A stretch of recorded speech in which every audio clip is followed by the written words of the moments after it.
8e manche, Singapour, et tout le monde a parlé des freins de Ferrari. Mais il y a un détail que tout le monde a zappé, et pourtant, il permet de comprendre la course. Faut revenir au qualif. On regarde chez Red Bull. Dès le premier virage, la différence saute aux yeux, comme entre un champion du monde et un stagiaire. Max entre plus vite, plus fort. T1, T2, tout semble identique. Mais au T3, Tsunoda sous-vire légèrement.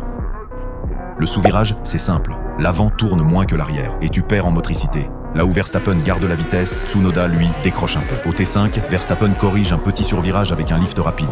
On le voit sur la télémétrie. Tsunoda est propre, mais passe moins fort. Déjà quelques dixièmes envolés. T10, T11, T13. Il ne va jamais chercher toute la largeur de piste. Max, lui, exploite chaque centimètre de grippe.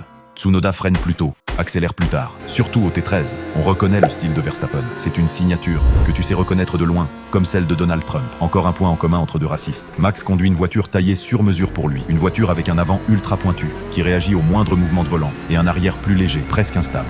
On le voit encore plus au T16 à T17. À l'entrée du T17, ses roues sont encore braquées. Celle de Max, déjà droite, remet les gaz plus tôt que tout le monde. Flagrant en Q3, face à Russell et Piastri.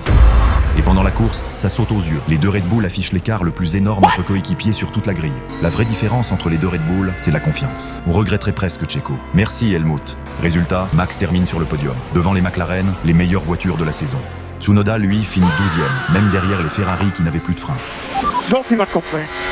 For fuck's sake, we are doing 200 meters like all the time.